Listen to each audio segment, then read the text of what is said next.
Lord's Day 15 of the Heidelberg Catechism. What dost thou understand by the words he suffered, that he, all the time that he lived on earth, but especially at the end of his life, sustained in body and soul the wrath of God against the sins of all mankind, that so by his passion, as the only propitiatory sacrifice, he might redeem our body and soul from everlasting damnation and obtain for us the favour of God, righteousness, and eternal life. Why did he suffer under Pontius Pilate as judge? That he, being innocent and yet condemned by a temporal judge, might thereby free us from the severe judgment of God to which we were exposed. Is there anything more in his being crucified than if he had died some other death? Yes, there is, for thereby I am assured that he took on him the curse which lay upon me, for the death of the cross was cursed of God. Beloved, the name Pontius Pilate is a name which goes down in history in infamy, and yet his name appears in the Apostles' Creed, which is that creed that the Christian Church has confessed for almost 2,000 years. He, of course, is the man who goes down in history as the one who sent Jesus Christ, the Son of God, a man who had done nothing wrong, to die a horrible death on the cross, because he, in the providence of God, was the Roman governor at that time. He was the governor of Judea from AD 26 to AD 37, and he therefore represented the Roman government, and in particular the Emperor Tiberius. And his job was to keep order and to enforce Roman law and to make sure that the people paid their tribute to Caesar. And generally, his job also included trying to keep the Jews in order, who were a people given to rioting, and trying to appease the Jews, because they were a people who were very, very sensitive about their religious traditions. And this was a difficult assignment for Pontius Pilate. In fact, history tells us that he made several major blunders during his time as governor, not counting, of course, his terrible crime of sending Jesus Christ to the cross, usually because he underestimated the severity of the zeal of the Jews for their holy city Jerusalem and their temple in particular. He did not really understand the fanatical devotion of the Jews, and so often he would tread on their toes, as it were. In Luke 13 verse 1 we read about a slaughter of the Jews which was ordered by Pontius Pilate.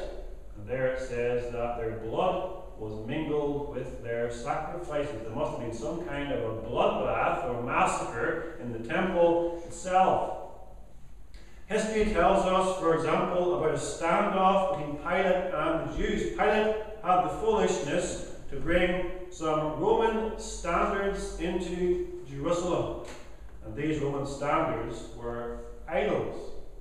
And the Jews, of course, were very, very upset that idols were brought into the holy city. And they gathered in front of Pilate's residence and demanded the removal of these standards. And finally, Pilate himself had to give in, because they all threatened to kill themselves if they would not remove these standards. This was a humiliating defeat for Pilate. Another example, Pilate built an aqueduct to provide water for the city of Jerusalem, which they all thought was a wonderful thing, until they discovered where he got part of the money from the temple treasury. And And they were very, very angry, of course, because that was holy money used for unholy things. And by the time Jesus of Nazareth appeared on the scene, Pilate was already under suspicion by the emperor. He had already upset the emperor on several occasions because he did not keep the Jews happy. And now he has his most difficult case in AD 33. Because here we have an example of someone whom these Jews say is claiming to be a king, a rival king. Of course, Pilate doesn't believe this. But these Jewish leaders, Caiaphas, the Sanhedrin, and so on, they have enough power and influence that they could send a delegation to Rome to complain about Pilate. Pilate understands this. And so he's in a very awkward position. And that's why, as we'll see, he crumbles under the pressure. Because for Pilate it comes down to this. Either I have my friendship with Caesar, which is already on very shaky ground, or I do the right thing and I release this Jew and don't send him to the cross.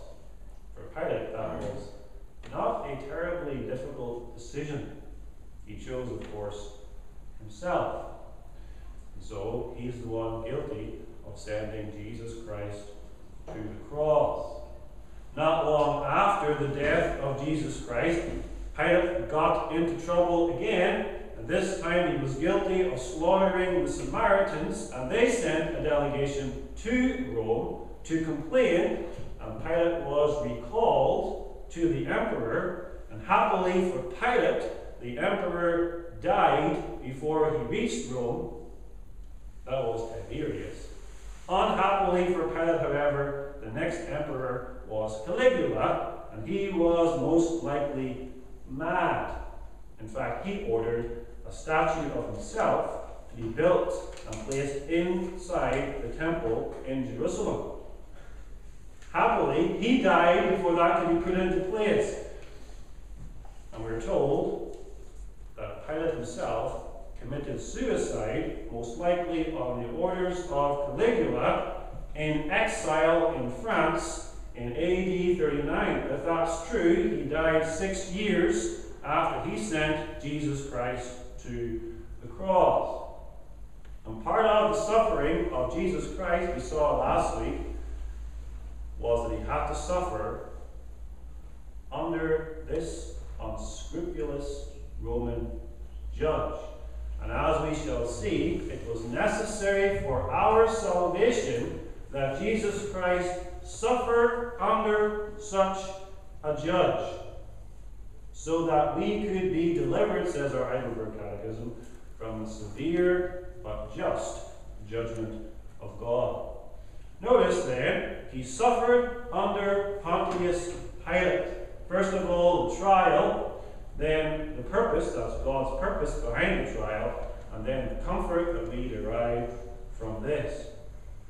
If we examine the trial before Pilate, we can see very clearly from the scriptures that Pilate did not want to deal with one Jesus of Nazareth. He tried every trick in the book, you might say, to get rid of the case, so he did not have to decide whether or not Jesus was innocent or guilty, and certainly did not have to pronounce a sentence of death upon him. In fact, we're told he wanted, again and again, he wanted to release him, but he was afraid of his own position. Consider briefly the various wicked and cowardly ways in which Pilate acted, and remember that all this time Jesus, the Son of God in our flesh, stood before this judge, calm, serene, saying nothing, and submissive to the will of his heavenly Father, suffering in silence. Pilate's first action when the Sanhedrin appeared at his residence was to ask for the charges against the prisoner. This, of course, was normal judicial procedure. Luke 23, verse 2, has the Jews give this response: "We find this fellow perverting the nation and forbidding to give tribute to Caesar, saying that he himself is Christ, a king." In John's account, the Jews are even more evasive. "What accusation bring ye against this man?" asks Pilate. Their answer is, "If he were not a malefactor, we would not have delivered him up unto thee." Therefore, Pilate's first reaction is to want to dismiss the case at the very beginning, because there's obviously no case to answer. Because he perceives that this is simply a Jewish religious issue which he will not judge. And so he says in John 18:31, "Take ye him and judge him according to your law." So Pilate makes very clear from the beginning he's not impressed by this case. But the Jews are not to be put off, and they make it clear to him that they are seeking the death penalty for this prisoner. And they remind him that they are not allowed to inflict the death penalty. That is something that only the Romans could do. And so Pilate then has to consider the charges. He ignores the first two, perverting the nation and forbidding to give taxes to Caesar. They are, of course, lies. He looks at the third, that this man is a potential threat to the government in Rome because he claims to be Christ, a king. And so Pilate takes Jesus aside and asks him, cross-examines him, as it were, asks him about this third charge. Are you a king? And John gives us the fullest account of this. And Jesus explains, yes, I am a king, but not the kind of king that you think. I am a king whose kingdom is not of this world. I am a king whose kingdom is based upon truth. And so Pilate understands that this man has a kingdom of some kind, but it's not a very impressive kingdom.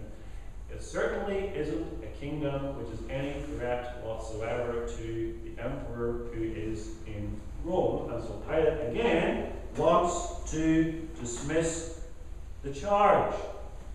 But the Jews are still not willing to give up.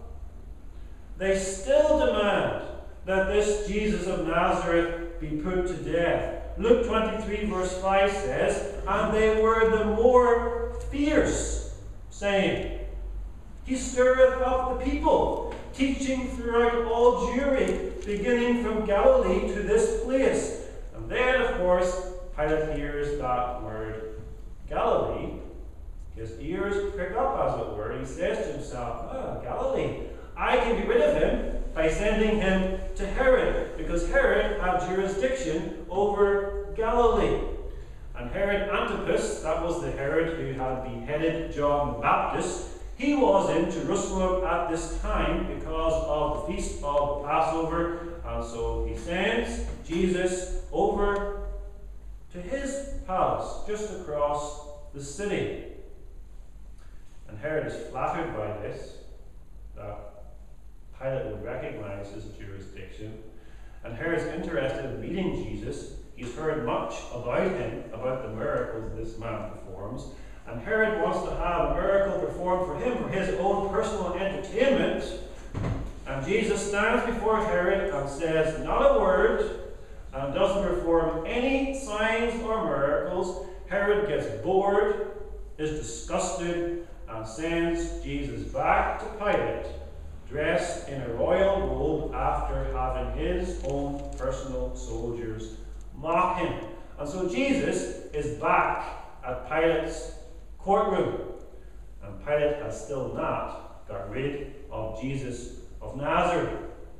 The next thing that Pilate tries to do is offer a compromise. He sees that these Jews want some kind of revenge against Jesus of Nazareth. He understands that they are envious of him. And so he says, I'll tell you what, he's not guilty of any crime, but I will beat him for you, and then I will let him go. He's hoping, of course, that this will be enough for them. If he gives him a good beating with a Roman scourge, perhaps they'll think they have enough blood and they'll be satisfied and leave Pilate alone. But think of the injustice of that. To say, I have examined this man, I have cross-examined this man, Herod has looked at this man too, he's not guilty of any crime whatsoever, but I'll beat him and then let him go. If he's really innocent, as Pilate says, no beating should be required, and certainly a beating would be unjust. And so he says in Luke 23, 14 and 15, Ye have brought this man unto me, as one that perverteth the people, and behold, I, having examined him before you, have found no fault in this man, touching those things whereof ye accuse him. No, not yet Herod, for I sent you to him, and lo, nothing worthy of death is done unto him. And then he adds, Therefore, I will scourge him and let him go. Gross injustice. Who ever heard of beating an innocent man and then letting him go? And he was beaten. Jesus was beaten until he was covered in his own blood. And they hoped, Pilate hoped, that this would satisfy the bloodlust of his enemies.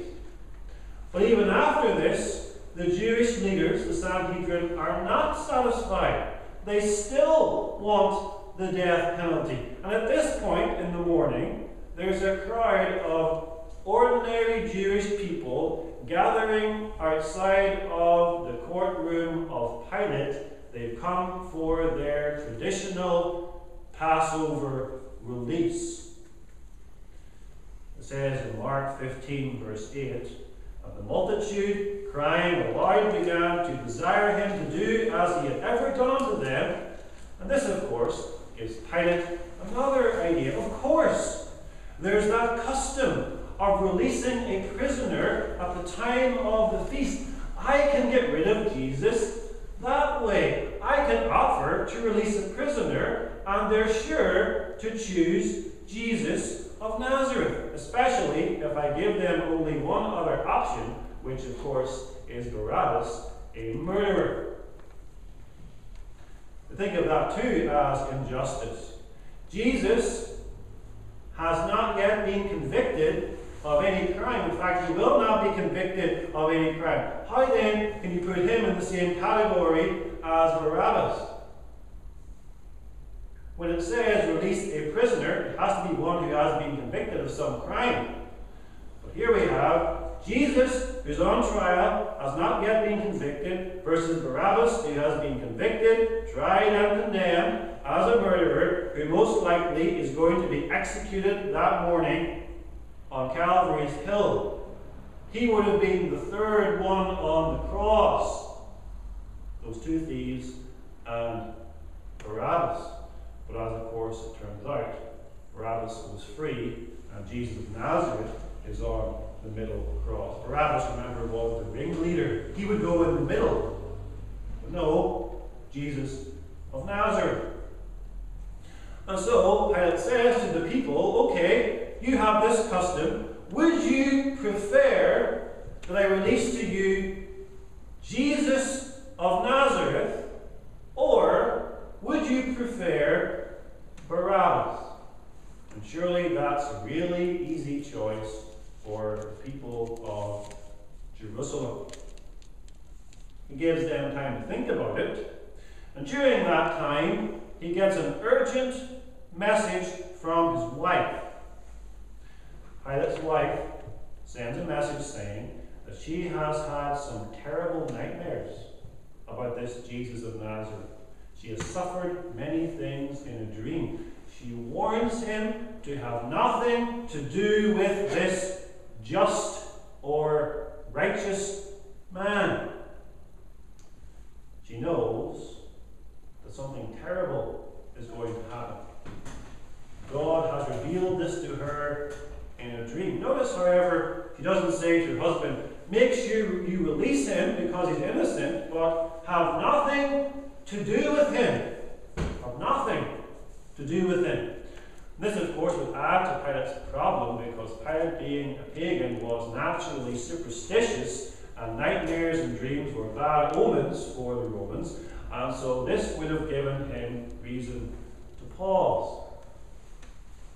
All of these attempts to get rid of, really, the case of Jesus of Nazareth failed, and things come rapidly to a head.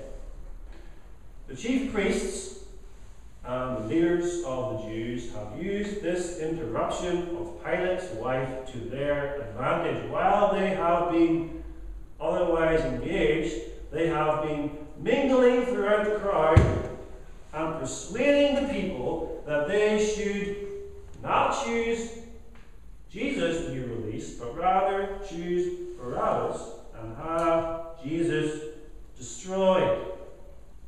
And so when Pilate finally goes out and says to them, okay, have you made your choice? Who would you want me to release unto you? And of course he's sure at this point it's going to be Jesus of Nazareth. Surely it's a very easy choice. You've got Jesus of Nazareth, a man who has done nothing wrong, a man, if the reports are correct, has been healing people, has been speaking to them the good news of God, has been talking about the kingdom of heaven, has raised people from the dead, has healed leprosy, and all the rest. And Barabbas, who, to speak in modern parlance, was a terrorist. He had been guilty of insurrection against the Roman government, and of murder, and robbery, and all those horrible, violent crimes. And surely there should be no question about who they are going to ask for. But to his shock, of course, we all know what happens. They say, we want Barabbas. And Pilate, of course, is so surprised by this. He says in Luke 23:22, why? What evil hath he done? I have found no cause of death in him. And the Jews respond, we have a law, and by our law he ought to die because he made himself the Son of God. And now Pilate understands he has a much more difficult situation than he thought. Here we have someone who claims to be the Son of God. Not simply a king, but the Son of God. And now Pilate begins to become afraid, John's Gospel tells us. And Pilate goes back in and talks to Jesus again and asks him, who are you? And Jesus refuses to answer any more questions. He has already given a good testimony before Pilate. Has told him he's a king whose kingdom is not of this world, a king who testifies to the truth. Pilate has heard enough. He's not getting any more answers. Pilate becomes exasperated with Jesus at this point and threatens him. Don't you realize, he says, that I have power to release you and I have power to crucify you? And Jesus puts him in his place and says, you would have no power at all except it were given you from above. Reminds Pilate of his responsibility before the God of heaven. So Pilate goes back out to the Jews again, tries to reason with them some more about the innocence of this Jesus of Nazareth, but the Jews are not going to listen, and they finally play their trump card, as it were, and they question Pilate's loyalty to Caesar. They say, if you let this man go, you are not Caesar's friend, because this man claims to be a king. Pilate, of course, knows that that's nonsense. He's not a king of that sort. But he also knows that these Jews could very easily send a delegation to Tiberius in Rome and get him into all kinds of hot water. He's already under all kinds of suspicion with the emperor, and he gives in. can't take the pressure any longer. He gives the order. As the judge, he must give the order. He gives the order to release Barabbas and to prepare Jesus for the death of crucifixion. And as he does so, he expresses his own abhorrence for the deed and tries vainly to deflect the blame from himself. And his last words are, I am innocent of the blood of this just person. See ye to it. And as he says those words, he takes a bowl of water and he washes his hands as if to say, I wash myself of the guilt of the death of this person. And the Jews gladly take the guilt upon themselves and say, his blood be upon us and upon our children. And of course the blood is upon them and their children and Pilate and everyone else who was involved. So we see the terrible, terrible injustice which Jesus of Nazareth, the Son of God in our flesh, suffered at the hands of Pontius Pilate, a man who was so cowardly he could not and he would not do the just thing as a just judge. This is a trial, therefore, unlike any other trial in the history of the world. Here's a trial where it's very clear that God is working behind the scenes.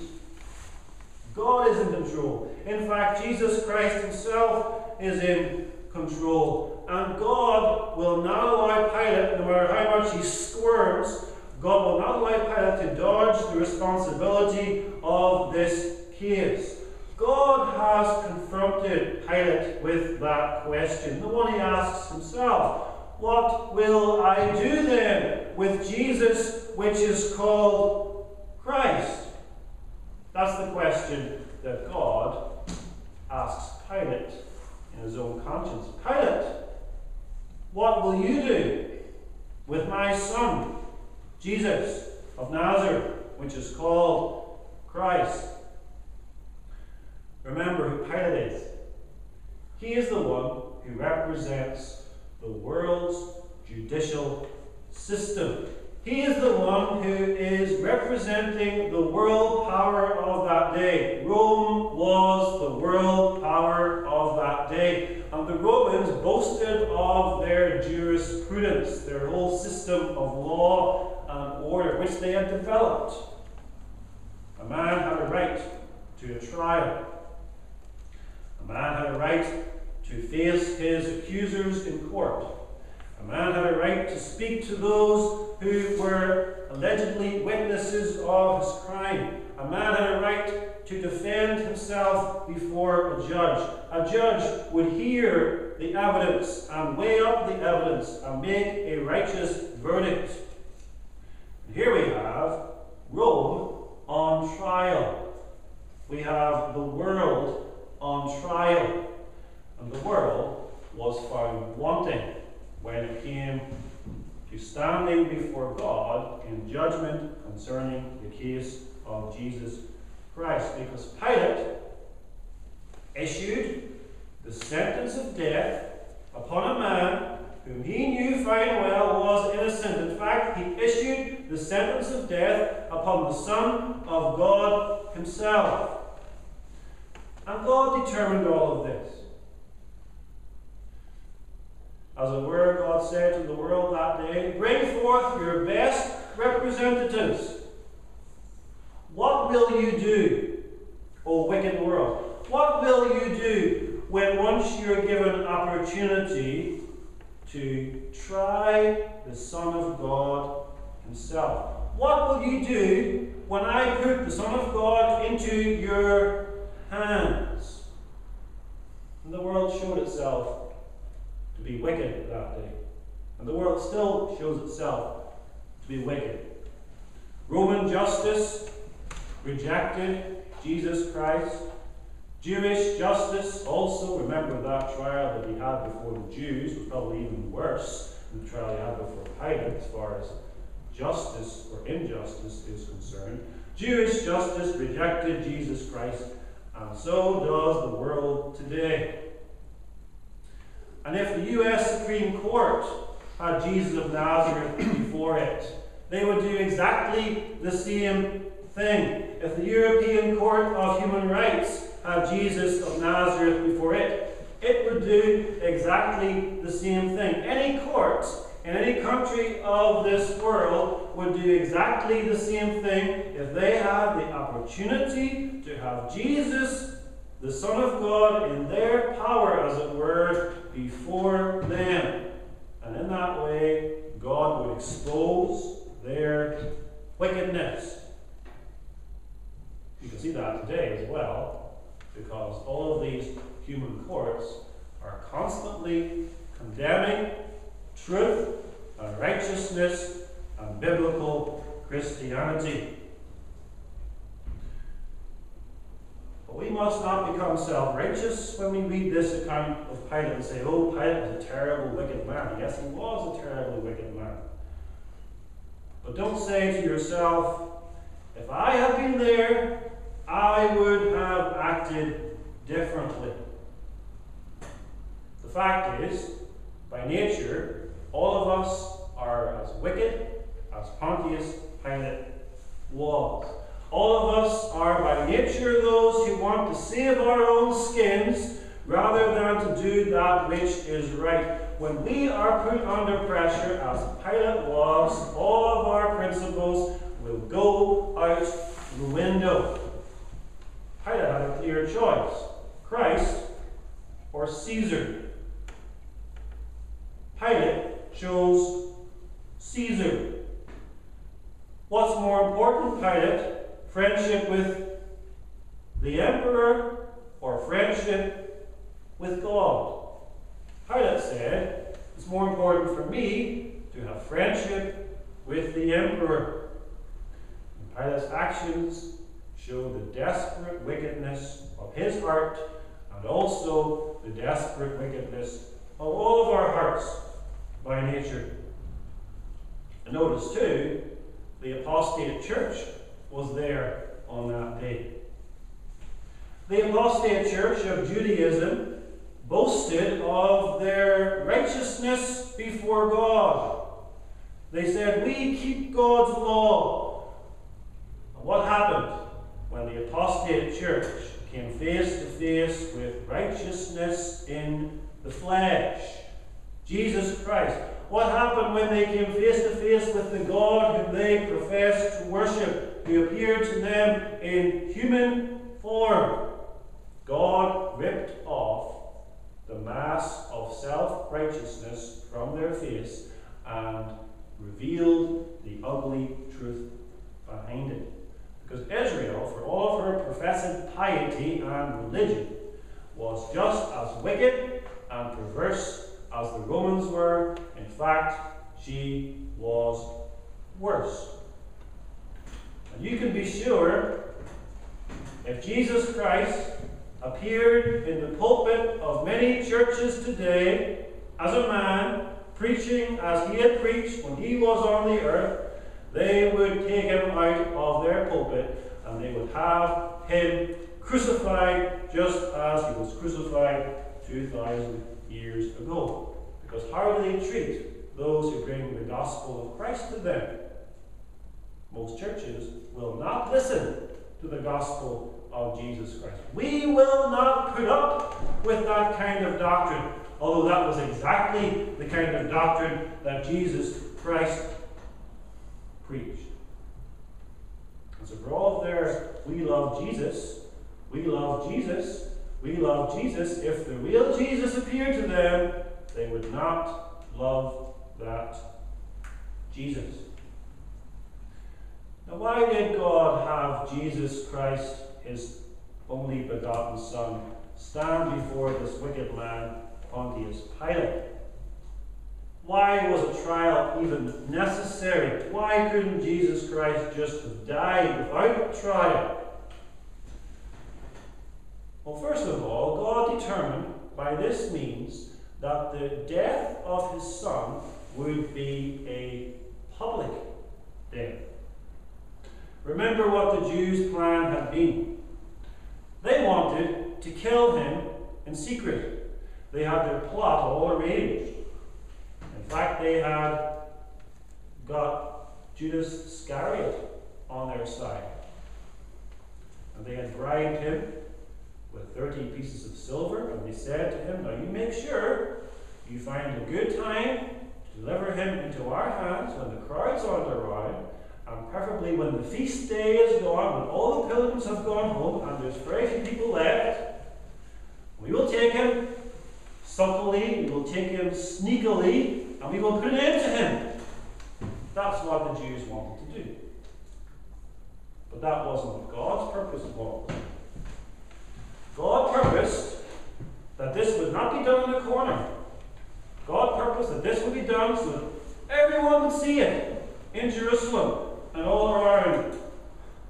It would be a public death. And you can't get much more public, beloved, than being crucified on a hill outside of the capital city of Israel.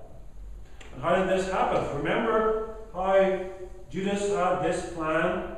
He was waiting for an opportune time to deliver his master into the hands of his enemies.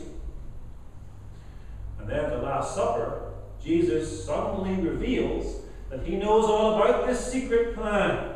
And he tells Judas, in front of all of them, someone here is going to betray me. And he says to Judas, that which thou doest, do quickly. And so Jesus forced Judas' hand.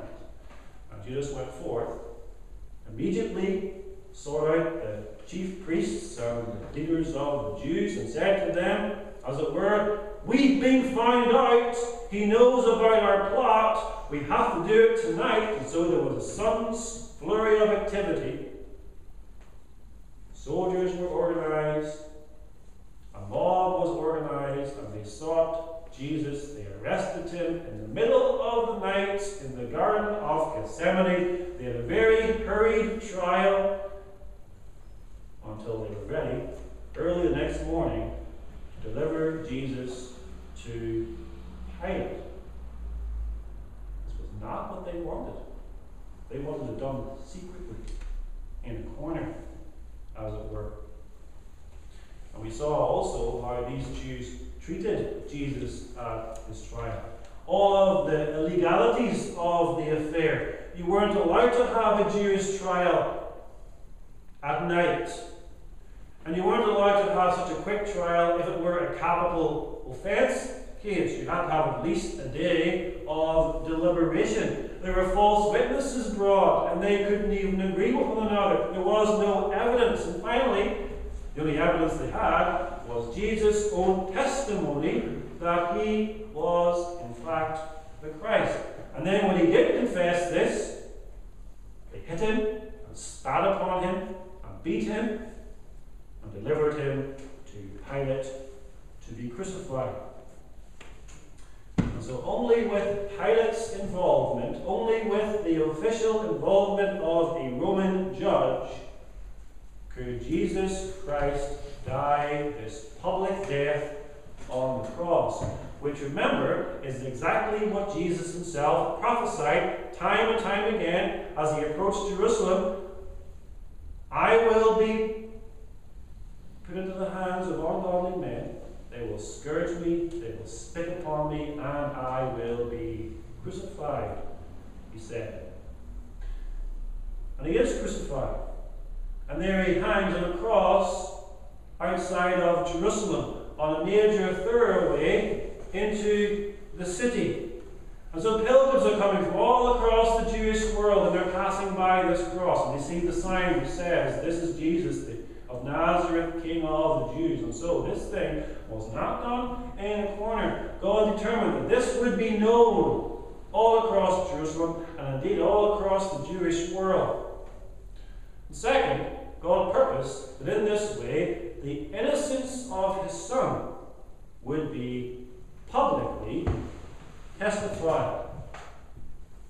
Look at the witnesses that we have to the innocence of Jesus Christ. The first one is Judas Iscariot. He's an important witness because he lived in close proximity to Jesus Christ for at least 3 years during his public ministry. He was one of the close 12, remember. He had observed him, therefore. He could have testified if Jesus were guilty of any crime or any sin. But what does he say in Matthew 27, verse 4? I have sinned in that I have betrayed the innocent blood. The second witness is Pilate's wife. She warns, have thou nothing to do with that just or righteous man.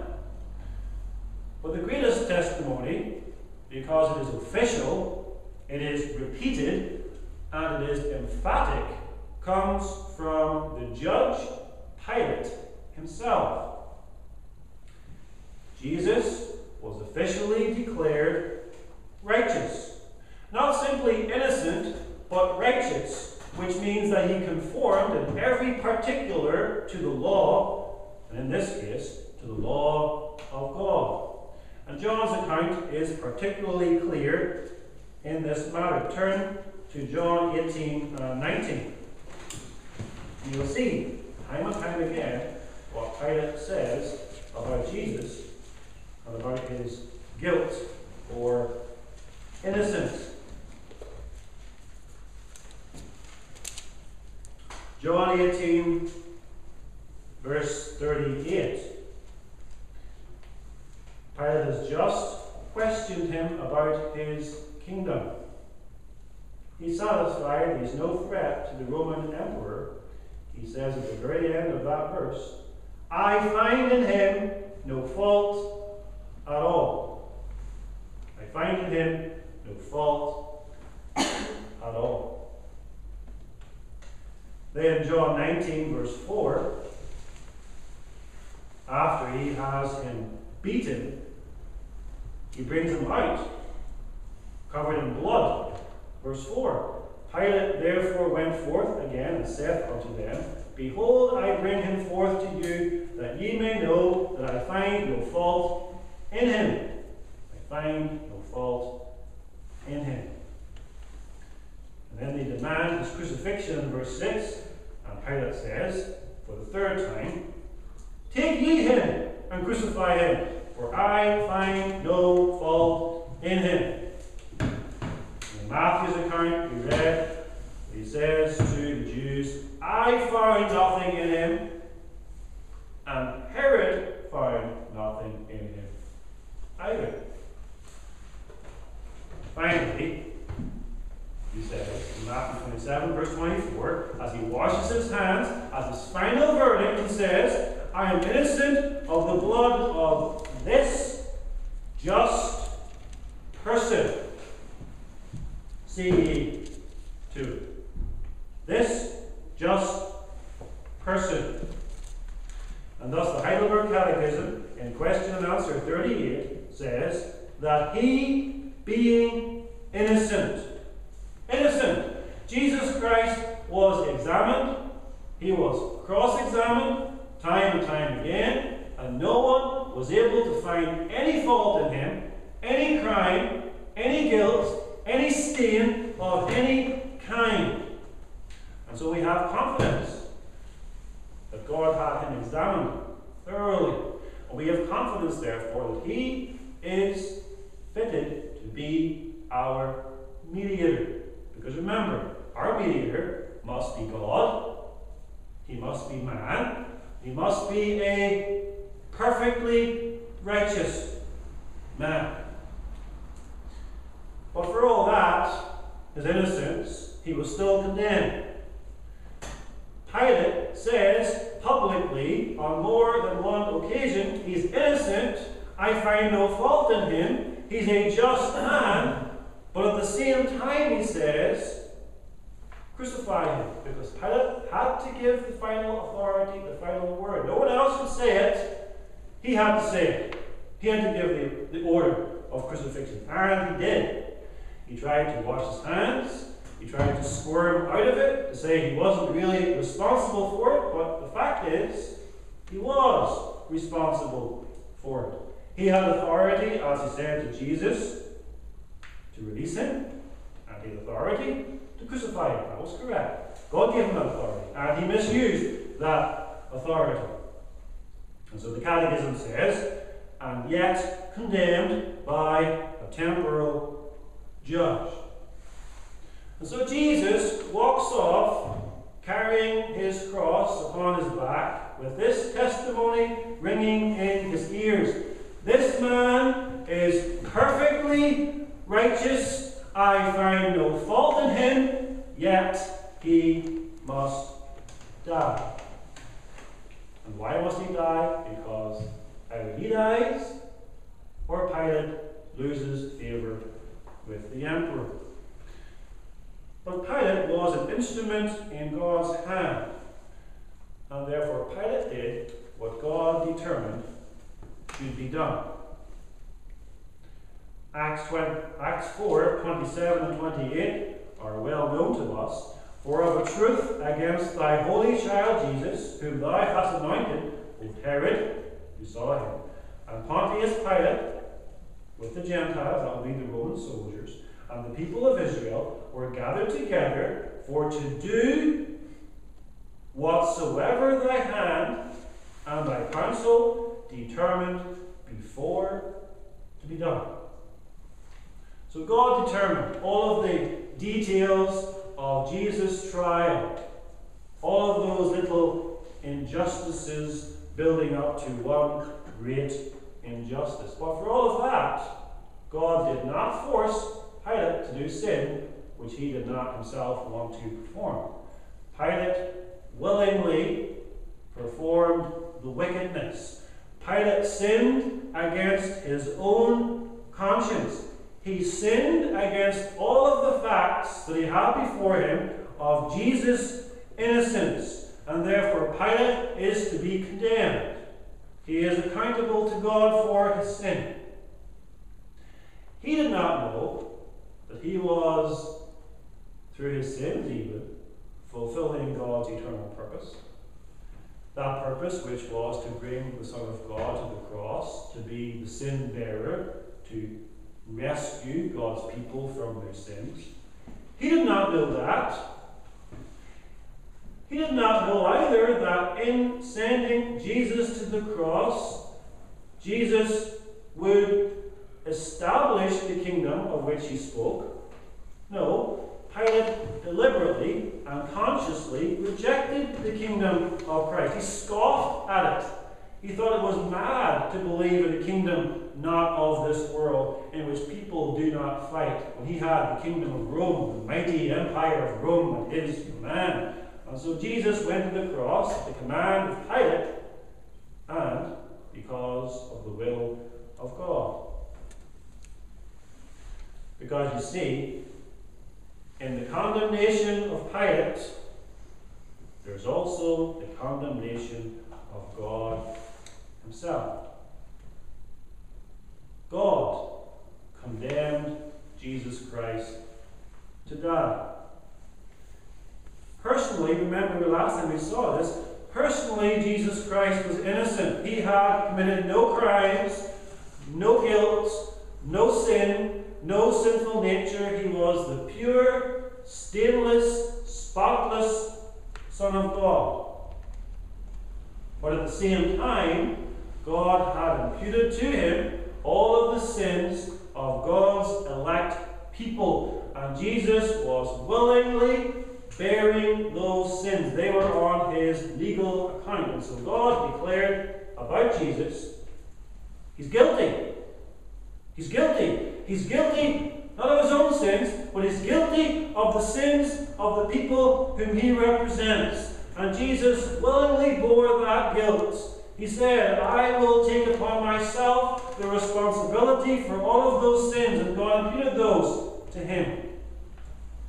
And so you could say, as Jesus Christ walked towards Calvary's hill, there were two verdicts ringing in his ears. Pilate said about Jesus Christ, he's personally innocent. I find no fault in him, and yet he's going to die. And God said about Jesus Christ, he's guilty. I see all of the sins of my people upon him. I loaded him down with that guilt. And now he's going to pay in full on the cross.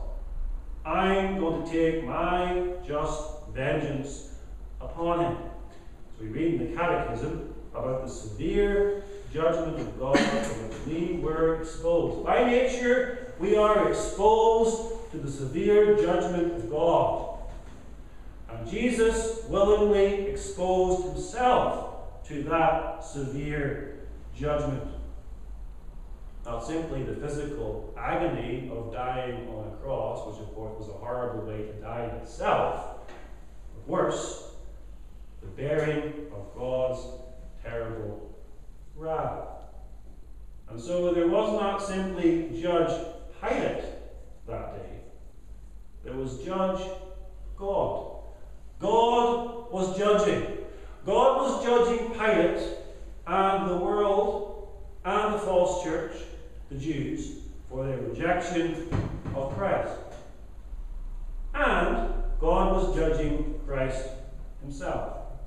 And so a wonderful substitution took place. A transfer of guilt. Guilt from us to him.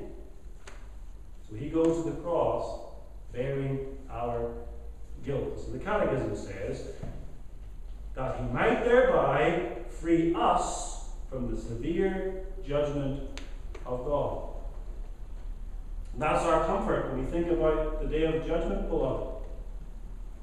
Severe judgment is coming upon this world when God will reveal himself in all of his glory and his terrible holiness and wrath. And when you fear, as often we are tempted to fear, that day of judgment, we remember this: Christ was judged in our place. And because Christ was judged in our place, there is no longer any judgment of condemnation for us. He has delivered us from the severe judgment of God and obtained for us instead righteousness and eternal life. Amen.